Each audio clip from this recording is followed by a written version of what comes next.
All right, well, let's get started. Welcome, everyone, to a conversation with the CEO of Sharebite, Dilip Rao, not on food, well, maybe food, but on corporate culture and conscious capitalism. I suppose food and the workplace have something to do with that, as they have something to do with everything. Thank you, Dilip. Thank you, Amol. Good to be here. Yeah, it's great to have you. I think we've last spent time with each other in real life, which would be a long time ago. I suppose when you were getting started with the company, maybe that's 2-3 years ago? Yeah, something like that. And, you know, although I guess our agenda is to talk about the purpose and the meaning of your work, maybe it's good to familiarize people with Sharebite. It's not sort of like a retail brand, walking down the street, ads on the subway sort of a thing. You focus on companies, I guess. Yep. Maybe you can give us a little introduction. Yeah, absolutely. First of all, again, thank you so much for bringing me on. It's not every day that I get to sit across or zoom across from the CEO of New York City's most exciting unicorns, and especially in the real estate business. So, you know, really respect and admire what you and Edward have built with Knotel. So thanks again. So yeah, about Sharebite. So Sharebite is it's a mission-driven food ordering platform, and it's built exclusively for companies. So, so for every order placed on Sharebite, we donate 2% of the food and beverage total to City Harvest, where we have a partnership. So our contribution actually goes towards helping alleviate childhood hunger in local communities. And I'm glad to go. You want me to talk a bit more about the mission side of it? Well, let's just start with like the nuts and bolts. So yeah. You are an app for ordering food delivery? Website. And exclusively with corporate clients. I see. So I'm sitting at my desk at some banking job or something, juggling some conference calls and some project I'm working on, open a new tab on my browser and order. Yep. I do it personally, or as like I got to bundle my order with, you know, 10 other people in the office? You can do both, actually. So our platform, so it uses single sign-on. So let's say Knotel has a corporate account. So someone would type in, you know, the address in their address bar. It automatically logs you in. It uses, you know, all kinds of like, you know, security. So it uses single sign-on. It logs you in, and it knows who Amol Sarva is, and that it applies sort of your company-wide controls down to your user account. So if you want to place an order on the firm's tab, it enforces the company's compliance and their rules. If you want to place a personal order, let's say you're ordering lunch or breakfast or something like that from your desk, and you just, you know, your schedule's packed and you can't move, you know, you can't get out of the building, you can also place a personal order on your credit card on the platform too. But then you might expense it later or something like that? Yeah, actually the expense management, all those things are tied right into the corporate platform. So if you bill it to the firm, the company receives an invoice. It has all of like your details, the order details. They could pull reports. There's robust analytics. There's a expense management engine. It's super, it's super complicated, but it like works really, really well. And and we're built exclusively for the enterprise, right? Enterprise. So we're talking like, you know, bulge bracket investment banks, you know, roughly half of the Vault 50 law firms, so most prestigious law firms in the country, are all clients of ours. And so it's really built for their use cases.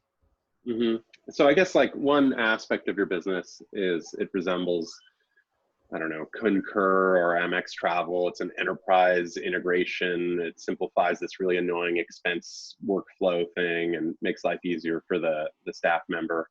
And one of the things they're doing really frequently. So that's pretty nuts and boltsy. And I guess it's pretty overdue. I you know, for years I worked at big corporates, and yeah, I guess I was keeping receipts from that delivery in some kind of folder, and once in a while I would take pictures of it or something like that. Imagine the shoebox full of receipts that your admin had to deal with. Well, I used to do them. But then the other side of it is mission driven. Yes. And I mean, it seems pretty straightforward. You give a percentage of the dollar amount, and And does that come out of your share, the 2%? I mean, because I Yeah, presume some of the bill is you and some of the bill is the restaurant, right? So how does that it work comes out? all out of our pocket, actually. So Mhm. so the 2% of the food and beverage total, we actually donate, as I mentioned earlier, to City Harvest, and it comes out of our pocket. Hmm. So just right in the founding of the business, you're like, hey, if we're successful, we're going to benefit other people. We're going to benefit people in a really relevant way. You're ordering food, eating your fancy sushi at the top of a glass tower somewhere. Well, let's make sure some money goes to folks who are the neediest. And the more successful we are, maybe the more meals we can support. I mean, how do you measure it? I guess these last few years, a bunch of money must have gone out to these folks, or a bunch of meals have been Yeah, created. definitely. Yeah, that definitely. So so our view is this, right? The business was built, and I'm glad to get into some of the details if if it makes sense. But the business was built less as sort of to be a food ordering platform to begin with, right? But it Hmm. was really a mission at the core of what we wanted to do, right? So there were some observations my co-founder Mohsen and I made early on in the years where in our early days where companies were really struggling to define that fundamental why and purpose behind why they exist to this growing base of millennial employees who increasingly demanded, sort of like better corporate sort of citizenship by the companies that they work for, right? So it became Hmm. initially like a recruiting tool. And a lot of the things that companies used to do was, hey, you know what, our future recruits want to do good for the world, so why don't we just donate some money to charity and send a bunch of emails and sort of call it a day. And the problem is that many of those employees are probably not even reading those emails, right? So if you go to an average a company and say like, hey, did you know that your firm donated like $3 million to charity? The response is almost always like, I had no idea, but I'm really glad that we do something good for the world. That very intended benefit that companies really wanted to extract from making these charitable donations, yes, on one hand, it's something that they feel good about, but the real thing is they wanted to get in front of their employees um, and really tell them like, look at all the things that we're doing for the world. And the medium that they were using to communicate that social good is sort of outdated, right? No one's reading, not no one, but like very few people actually end up reading the corporate philanthropy emails. So our view was, even before we get into that stuff, um, to help align the incentives for the private sector to undertake the burden of social good. And if we can do it in a way where um, the cost of that social good, that burden of the social good, is not borne by the end customer or the end user, um, we have something special there. Now, of course, look, I'm wearing Warby Parker glasses, right? And every time um, I love the brand, right? Every time I put these glasses on, I'm not thinking about like the extra pair that was given to somebody who needed it. But Hmm. with food, because the frequency with which you consume it, um, you can attach two things, right? You have awareness and action all in the same transaction. So with food, you can get in front of people and really signal to them that by ordering on Sharebite, you get to feed yourself, but also you get to feed somebody else who defines hunger very, very differently than you and I do, and at no additional cost to you. So, in other words, that sort of flywheel of sustainability by working with corporate clients. Of course, corporate clients, don't get me wrong, like you guys know as Knotel more than anybody, corporate clients are there's a very, very high barrier to entry. Not only does the the value prop have to be has to be compelling, but the product has to just be above and beyond their expectations. So what we did was we took the first couple of years to really build out the product and learn the use cases that were really useful for corporate clients and what they needed today. And the incumbent platform had really sort of neglected that customer base already. So we saw what was resonating with corporate clients, and so we built a product and a software that was purpose built, right, just for that corporate clientele. So whether it's enterprise grade security, expense management suite, accounting integrations, HR feeds, single sign on, all of those things are built natively to the Sharebite platform. And when we show up at an investment bank or like a, Vault 10, Vault 50 law firm, when they hear these things and then they see the product, they're like, wow, this is a no-brainer. So not only do we get to save money by paying lower transaction fees to Sharebite, we get to put our firm's name on giving back to society at a moment when we have our employees' undivided mind share and 100% of their attention. So it works really well. And the second part of it is, I talk about being mission driven quite a bit, right?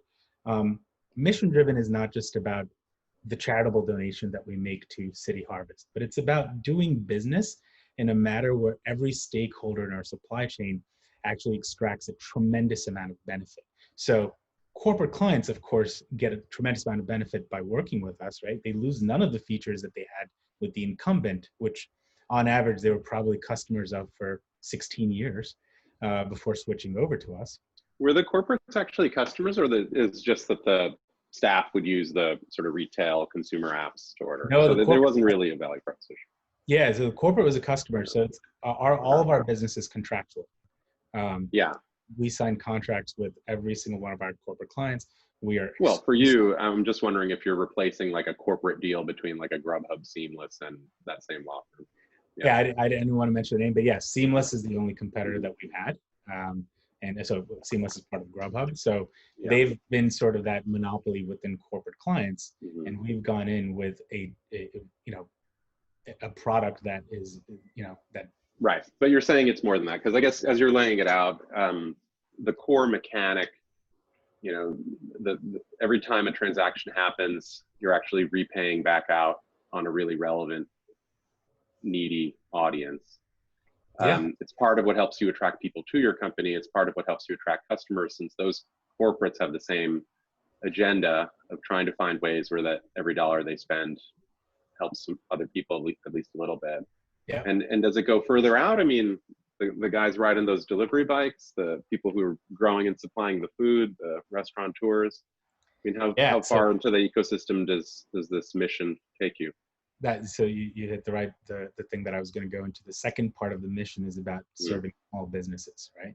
And we'll get into some of how both society and small businesses have been impacted by COVID-19 and what we're doing. I mean, even before, it's like a highly inequitable business system, isn't it? Yeah, and let's talk about that, right? So if you do a simple search for Grubhub and restaurants in New York City alone, what you're going to find is this litany of articles talking about how it's not, restaurants lose money on every transaction. No, it's just talking about Grubhub. Let's just say consumer-oriented platforms, right? Mm-hmm. And you sort of the deck is sort of stacked against restaurants and small businesses. And I grew up in a small business household, and I grew up in Queens, and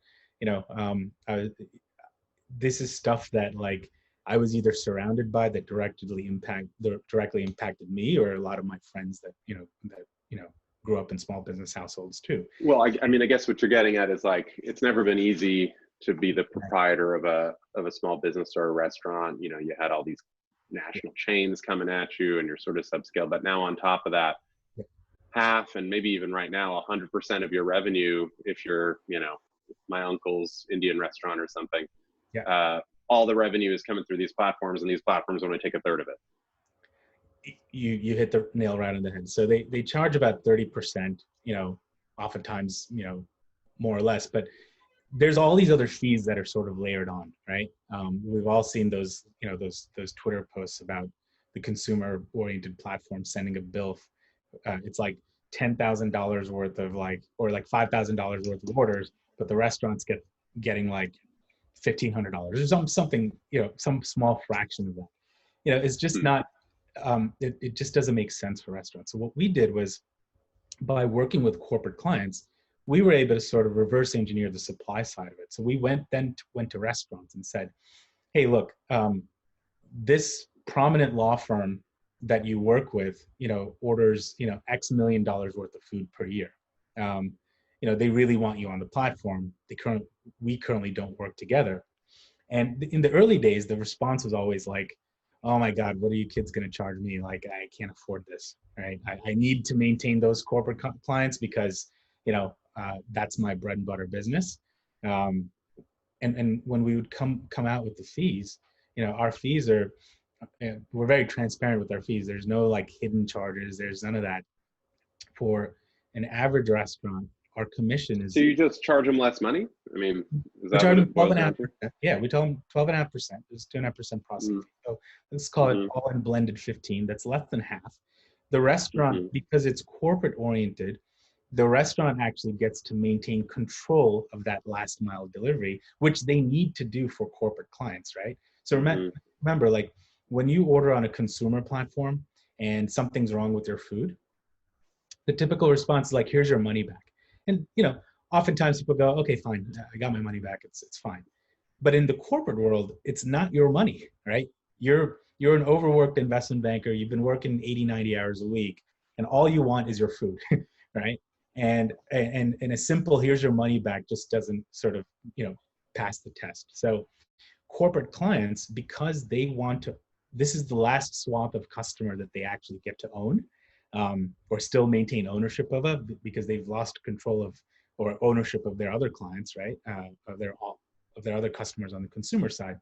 On the corporate side, people are creatures of habit.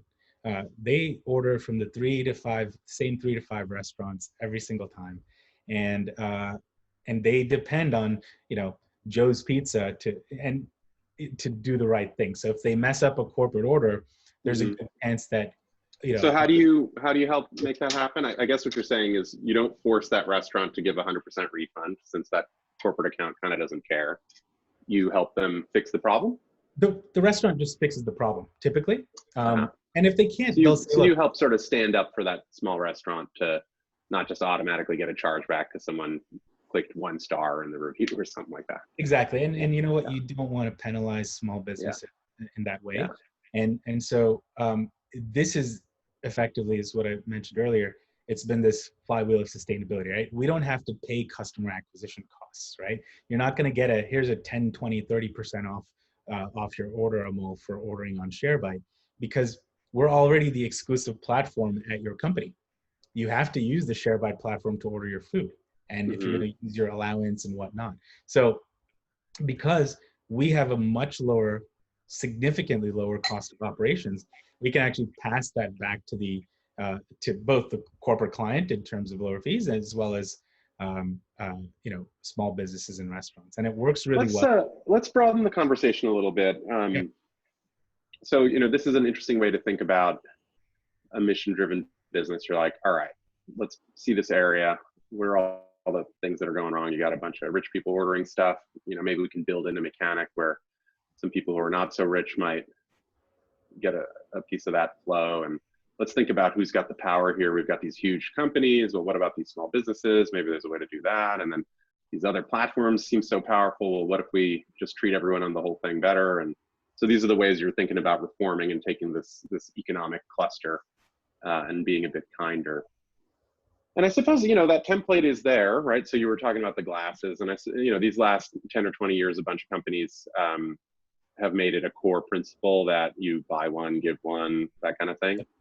And then they sort of start testing the boundaries of how far that commitment takes them. And I think that's a question that's probably true for every company. I don't think companies now can just get away with saying, well, we've got investors and our goal is to maximize profits, period.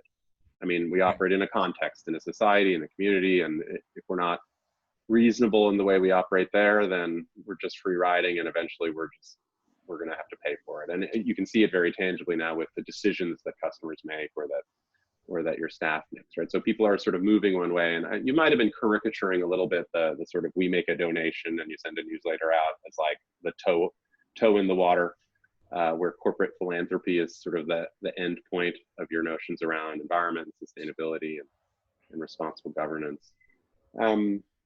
But these last few months, they sort of raised an issue that I hadn't heard a lot of companies talking about, and it's a very important social justice issue. I think for many, watching the uprisings around the US, it was really vivid that there was this massive social justice issue that we as a society had to deal with. Yeah. But I think probably in a lot of companies, and I'm curious what your experience was. I've spoken to a bunch of different friends who lead other companies, and it was just like an emotional and heart-wrenching and just like fabric challenging discussion inside these companies that had nothing to do with the matters that we were looking at. Some financial services firm was doing continuous all hands. Some, engineering firm that builds like dams and things was having to like talk with every single person, because the mirror it held up as we were watching the police kill Black people and what the systemic sources of all that was implicated us too. You can't say that that police officer is part of a system that's part of a bigger system that's part of a bigger system, and then our company is somehow not part of it. I think it took a lot of people right to that conclusion. And I want to talk about this topic, but I also want to use it as an example to explore, all right, so your company is about social justice, and you've picked your things. We're going to give away some food, and we're going to help some small businesses. Well, I mean, what are the limits of ambition when you decide that it is a mission-driven business? Like, what's a bridge too far, I'm curious. Yeah, so you bring up a lot of interesting points. So look, I won't name names here, but there's a famous sort of financier many years ago, when we were early on in the business, and Mohsen and I went there, and we told the story of Sharebite, and he said, why do you just only give 2% of your total transaction? Yeah. And yeah, that's an annoying way to challenge you. It's like, oh, here's what we do. We do 2%. And then this guy will be like, you should give 2.2%, or you should give 3. Or like, so where do you stop? That's right. Yeah. That's right. I looked at most, and I'm like, oh my God. So he's like, address it the way you normally would. And I said, look, 2% is 1/7 of our revenue. So it's not 2% of like our revenue, right? It's 2% of the GMV that we're giving out. So that's 1/7 of our revenue. Like, few companies do that, right? If any. And I had this whole debate with Tim Draper many years ago about shareholder-driven value and stakeholder-driven value. And of course, I'm on the latter camp, given the mission of the company. And look, just last year, the Business Roundtable redefined the definition of corporation to be, to one that extends value to stakeholders and not shareholders. And look, it was sort of a small sort of personal win for me. Is like I was vindicated in that thesis. But I'm not alone in thinking about that. I think that, to your point, there are all kinds of companies, some that may surprise you, that are actually thinking very deeply about their ESG and their corporate social responsibility footprint. And the issue that's being had, and look, the watershed moment for this was just, I think 2 years ago. I think we've all read that letter by Larry Fink, the chairman of BlackRock, and where he wrote about profits without purpose in the long run being unsustainable, right? So it's this call to action to the C-suite, the boardroom, to start doing well by doing good, or don't count on having BlackRock as a shareholder in your company anymore. So what used to be this fringe movement with like your employees, your future recruits saying like, I want you to, do better. Suddenly your clients are telling you to do that. Your investors are telling you to do that. And now with everything that's happened with COVID, society's telling you to do that. And if you don't do that, and Black Lives Matter. Yeah, I mean, in a way, you're giving a very nice recap. If we were taking a business school class on social enterprise, we'd say Milton Friedman said the business of business is business, and capitalism is just about money, and the other things can follow, but that's just for you to be charitable or for the government to redistribute wealth. And the decades go on, and people realize, wait a second, that's insane. The companies are successful because of the context that's around them, and they have obligations to that context. You can't spew pollution into the air, et cetera. So you get to this moment.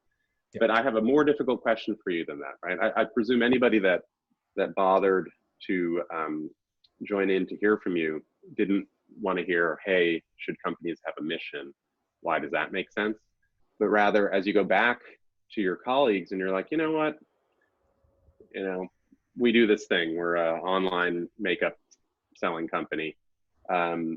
And there was some really interesting stuff there about the mechanics, and yeah, maybe we can help, contribute back some of what we collect to women's causes and girls, and I don't know, something like that. Yeah. But a more difficult challenge is raised by Black Lives Matter, I think, which is it wasn't anywhere on your radar, and yet it becomes a front and center, super vivid, and you yourself are implicated. Systemic racism in this country, anyway. What are the boundaries of the mission? Like, what challenge will you accept as these kinds of, and I could ask you about climate, or I could ask you about whatever. Yeah, but and we could make that slippery slope kind of argument of, hey, once you say there's a mission, isn't everything your problem to solve? Isn't it endless? It's kind of like that guy saying 2% versus 3%, right?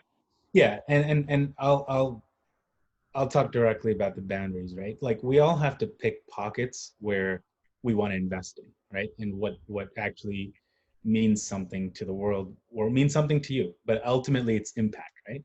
And to us, and as a company, right? And personally, I'm glad to get into it as well.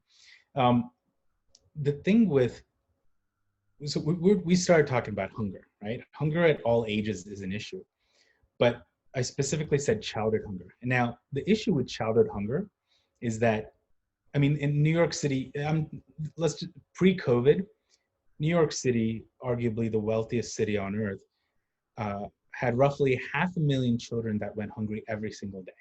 That's 1 in 4, 1 in 5 kids. And that's pre-COVID, right? So here we are with schools closed, people not being able to go back. And, what used to be like 14 million children under the age of 18 barely getting by with 1 meal a day, I don't know what they're eating today, right? It's an absolute tragedy. People often overlook that schools are one of the important sources of food support to families. Yeah. Exactly. And so to your point about Black Lives Matter and all the other sort of, social justice movements that are kind of happening around there, centered around that, really, it's really a proxy for discussing sort of systemic inequality, right? That's just been stuck there. And you can attribute it to whatever that you want, but when kids go hungry, right, their basic needs aren't being met. They're growing up to be academically disadvantaged. And if that's left unaddressed, which it is, they're growing up to be uncompetitive in the workforce.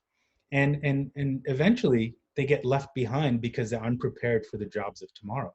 So you see how this results in not only this perpetual cycle of inequality, but also inequity, right? In sort of the economic sort of echelons, and which in our view, it actually could be solved, right? So by picking that pocket of childhood hunger to sort of invest in, by introducing that as the core mission of the company, what we're trying to do is basically extend this long arm of leverage to help meet the basic needs of the country's future. And that if you end childhood hunger, you're able to unlock the human potential of wanting to be self-sufficient and independent and effectively live the truth of the ideals enshrined in the founding documents of this country, right? Life, liberty, the pursuit of happiness. And I think therein lies the issue with what's being discussed. Of course, Black Lives Matter is an issue that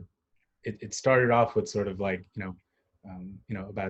police and kind of unequal treatment, but there are a lot of other symptoms that are out there. So we have a motto within our company: do one thing, right? If you do, no matter how hard it is, if you do that one thing and it's going to make everything else easier for you, it will probably solve other problems. Just invest all your time and effort into building that one thing or doing that one activity, which will then really set the stage for everything else. So that's where.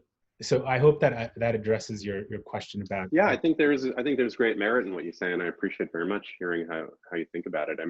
I think that sometimes that the sort of infinite list of problems in the world is a way of distracting people and diffusing their energy so no one does anything.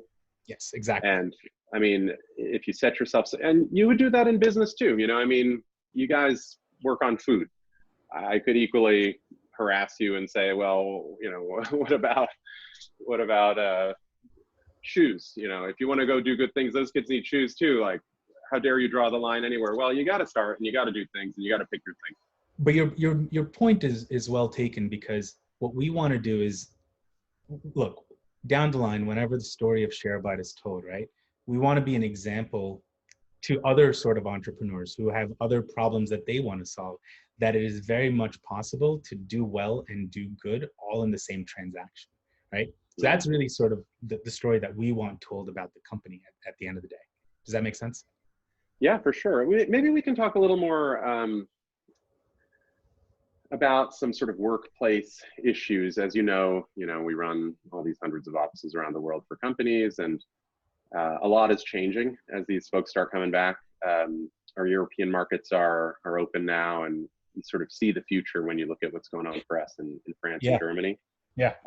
Not yet happening in California, and there's a lot of things that do need to change. But I wonder, one perspective that you may have is on the cafeteria and the rest of the things that go with that. Because as we're redesigning offices, these workplaces that our companies have been using, they're going to have to be different. And actually, one of the most risky parts of the workplace is what used to be my favorite part.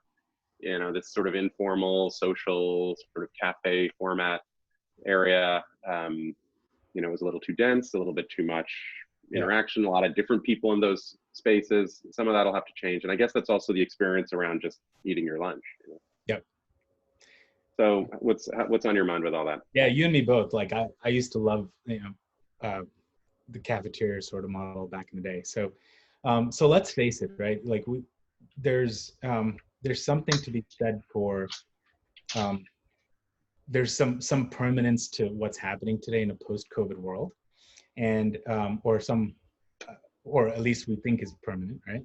Is basically like the cafeteria model introduces a lot of complexities for real estate operators and companies in general, because at the end of the day, what companies really want is, they're concerned about, like, how do we bring our staff back to the office, and how do we give them like this, sort of degree of assurance that it is okay to come back to the office. We'll take care of you.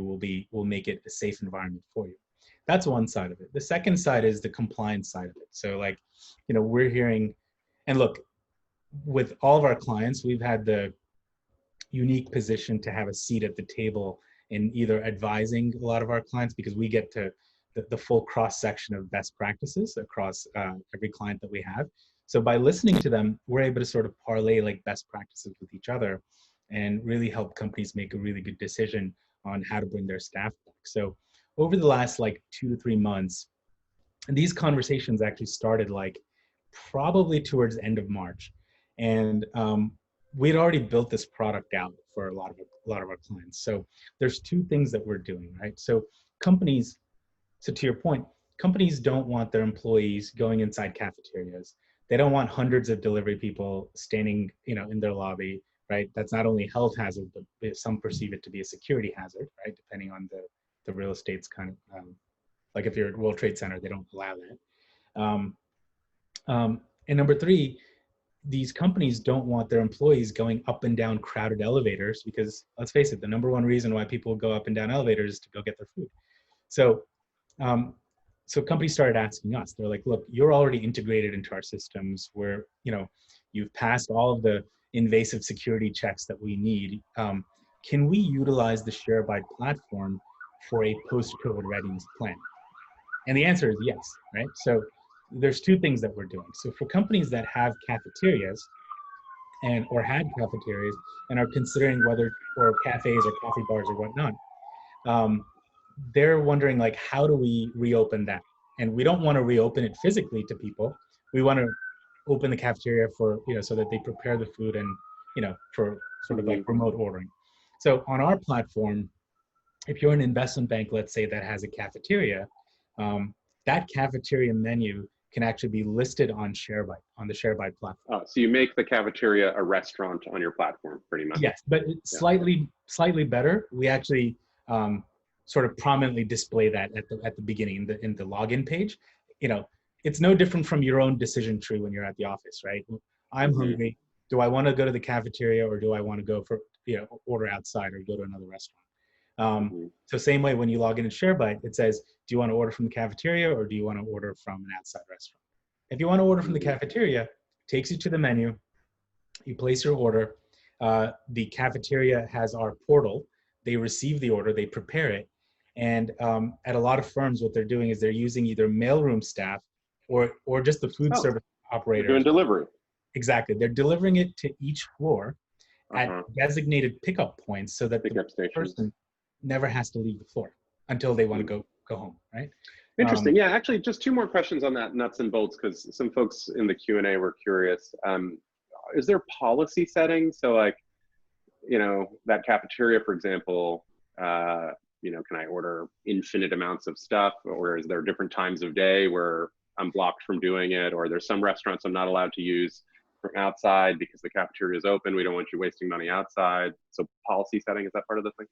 All of the above. So yeah, if companies want to enforce policy settings, they can. Mm-hmm. But ultimately, remember, a lot of companies are not paying for their employees' cafeteria lunch or their personal lunch. Okay. Yeah, but the outside might be more expensive or something like that. But a related question on that, I mean, if a company runs a cafeteria and it might have a vendor, Sodexo or Aramark or someone, they probably try to ask partnership discussions with them as well. So. Oh, that's wonderful. Yeah. And so like with those kind of players, I suppose the corporate has some standard setting around food safety and whatnot, and some assurance from them. How deeply do you look at the restaurants who are your partners? Are you like, I don't know, looking at their food prep and whether they're got an A from the city health board, and even just like on this theme of social justice again, just like, what about their staff and what do they pay people and what's their delivery and things like that? Yeah. So look, to what extent do you vet them? Yeah. So for on the company side, we discussed on, we do that. There's another thing called group ordering that we've set up where companies can actually use our platform and maintain full control over which restaurants that they offer their staff. So let's say you've got 3,000 people at your company, an email goes out from the Sharebite system every morning at 8:30, 9 a.m., whatever. And it asks you to order from these 5 restaurants that have been chosen, and which I'll get into in a second. I see, to bundle the deliveries. Exactly. So if you have 5 restaurants that are being offered to staff, all of those orders are batched together and they're delivered by 5 different delivery people, or in other words, 1 delivery person per restaurant. So you have full control over who's coming into your lobby. You don't have people going up and down the elevators. There's social distancing that you can still maintain, and it's orderly. You have control over which restaurants are being offered up, which we actually do a lot of the vetting for. And I think Edward may have mentioned, but so what we've done during COVID is we've, of course, used our platform, and many of our clients have said, you know what, we have this budget that we're not using. Can we order the food, and can you coordinate and facilitate deliveries to hospitals, to frontline staff and first responders? And our answer was absolutely yes. So the first thing that we did, and our team did, was we curated the restaurants that are capable of servicing hospitals. So like their food prep, are they able to do individually boxed lunches, bags, things like that?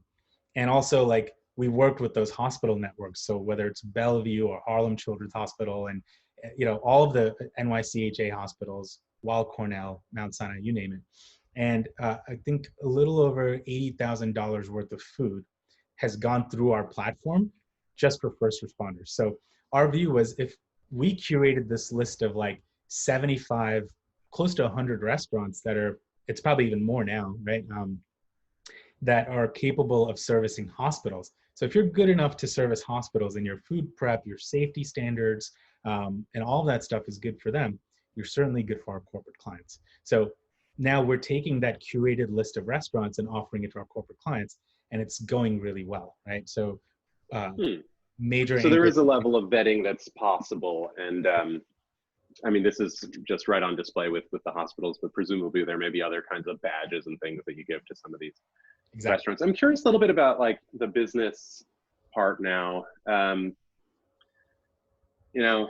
haven't been to my office in a while, and if I presume that's true for a lot of folks. The bulk of your business sounds like meals to be ordered for folks in the office. So I guess that might be lunch, that might be dinner if I'm late.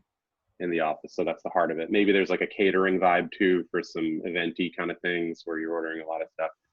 So That's this must have been a pretty difficult period when nobody's in the office. Huh? Yeah, for us, it's been an interesting period, right? Because as you can imagine, like certainly came down, but on the other side, what ended up happening was COVID has been an accelerant for us on the business side of things. So we've actually doubled the size of our business. Actually, we're on track to, we'll probably in the next month with the accounts in our pipeline, close to triple the size of our business from pre-COVID to where we are today. And a lot of that is because of the things that I mentioned to you, right? So not only do we do the standard overtime business that we built our name on, but a lot of companies that were sort of in the pipeline to sort of go live have used this moment to say, look, from a business standpoint, you guys help address all of the product issues that we need, integrations and whatnot. And number two, we want to come out and emerge from COVID and this whole crisis and really signal to our stakeholders that we want to be on the right side of history. So we want to work with Sharebite, and we're going to accelerate you through sort of the vetting process. A typical sales cycle for corporate clients, especially at the enterprise, tends to be about anywhere from 12 to 18 months. And what we're now seeing is companies that in normal course of business would have taken 12, 18 months are getting things done in like 3 months, right? Some are doing it, 3 to 6 months. So, and that's a lot, that's credit to, how quickly a lot of companies want to move forward with us. So in terms of contracts being executed, we're doing really well there. And, we're well funded. So in terms of being able to weather the storm, I'm very proud of the fact that we haven't let go of a single staff member, because of COVID, right?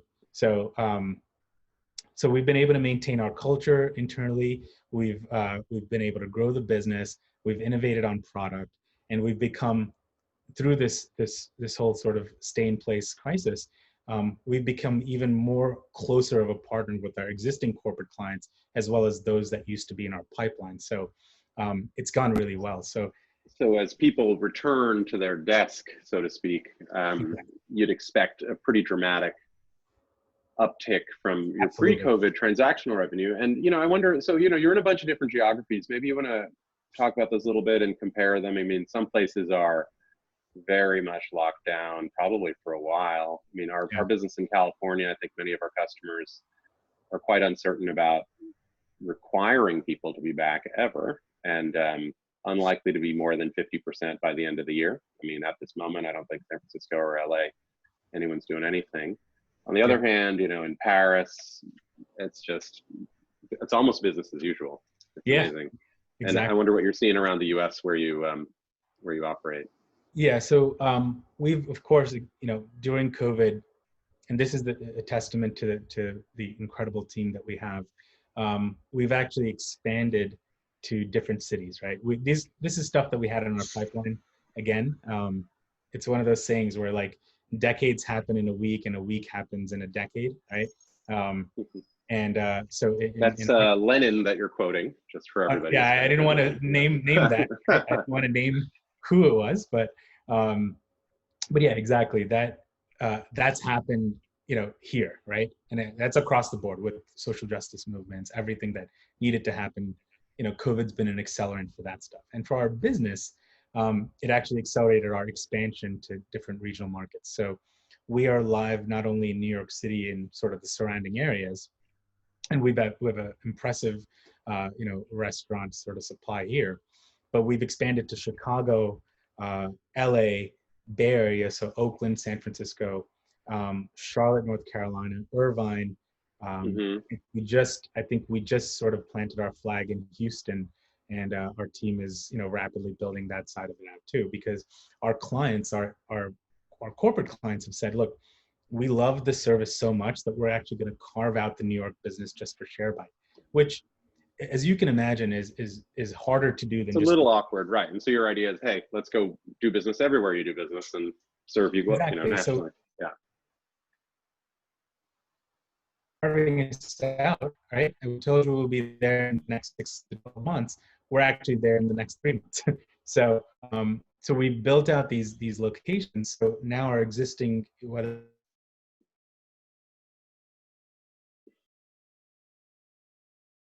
we've already expanded there. So it's a model that works really well.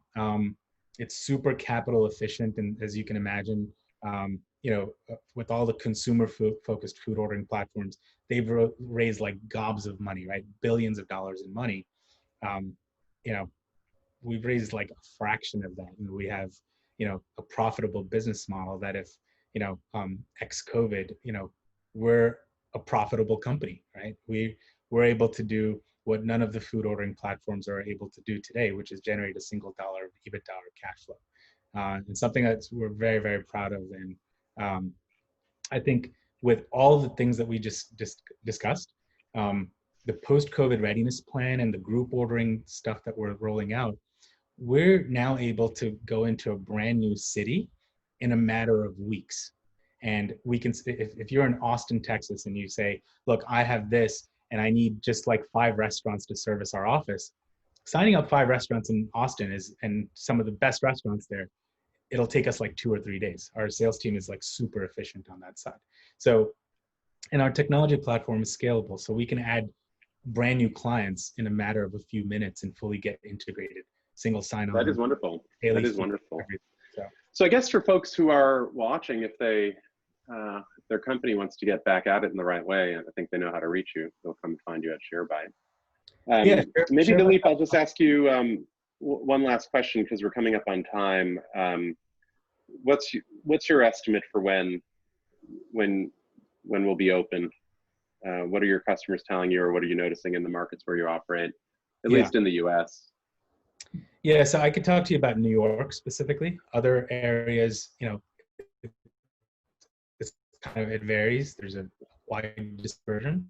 But in New York City, we're hearing increasingly from our clients that they'll start doing a sort of a red team, blue team type of thing somewhere in August, with the expectation that they'll be at anywhere from 25 to 50% capacity, some saying much higher post Labor Day. So that's what we're solving for. But even if it's like, if that scale sort of slides a month or two, we're not sort of worried about when that happens, because that's more runway for us to be able to build the business so that when we do hit the switch and COVID goes away, it could be something that's that just kind of like, it's like letting the fire hose, opening up the fire hose, right? So so that part is very exciting for us. And it's, of course, in the news, we saw that, the Moderna trials for the vaccine look pretty promising. And Fauci's saying that he expects a vaccine to be fully available before the end of the year, which is aggressive. But,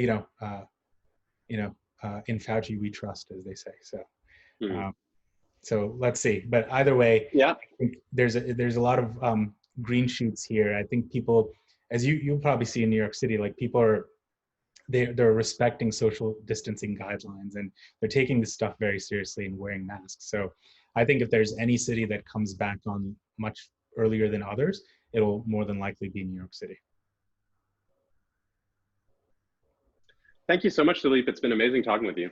I share your confidence on the timing, and I'm sure our audience here has many questions for you. I think we were only able to get to a couple of them, but they know how to find you now. Thanks everyone for joining. Thanks everybody. It's been wonderful having you, Dilip, and hopefully you guys will tune in again sometime soon. Bye. So much, Amol. Take care.